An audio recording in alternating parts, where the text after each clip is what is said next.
This S17 drone, it's a really cool thing I've just learned about. Press and hold the power button, it turns on, go to your phone, look for a Wi-Fi, Oviliee, connect to it,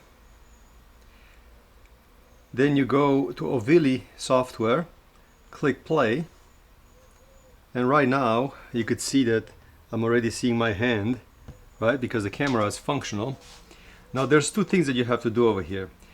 First, you have to push this button over here, it looks like a gyro, and then you push this button and it looks like a remote. And check this out.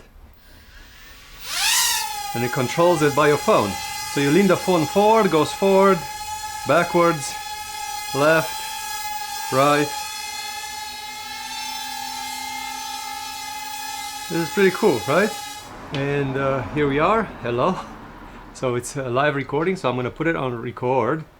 So I set it up on record.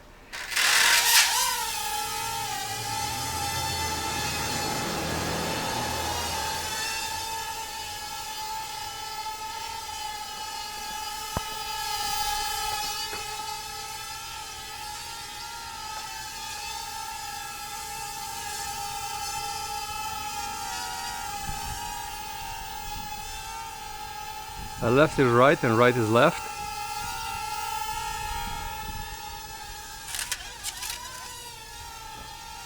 And recovered itself really well from the tree. But it works a lot better if I'm actually behind it, because I could control it better. That's just all me and skill. So push the phone forward, turn it around.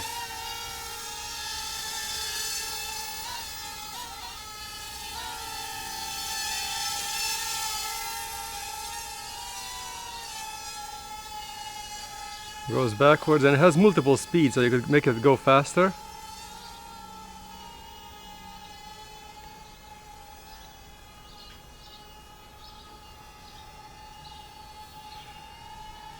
Let's bring it over here.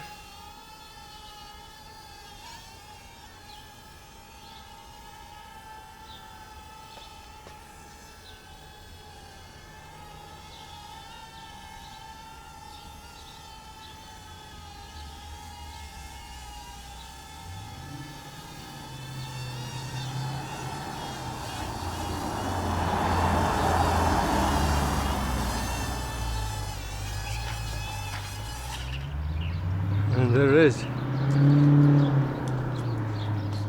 It takes a while to get used to controlling it, so that's very important to learn how to control it.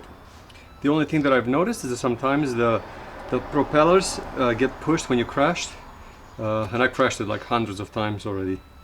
But they get squished a little bit, but you have extra ones in the bag or in the box. You see this one I actually broke. And it's not really a big deal, it still works. But it works a lot better in the house where there's like no currents. On the street it has a tendency to drift left and right because of the wind. It's really light, it's tiny, look how small it is. It flies really well, even with the app, but I like to control it with the remote better. The remote is a little bit better because even though you have to use the buttons and all that stuff, it's more intuitive. So for children and stuff like that, it's a lot easier to control it with the actual remote.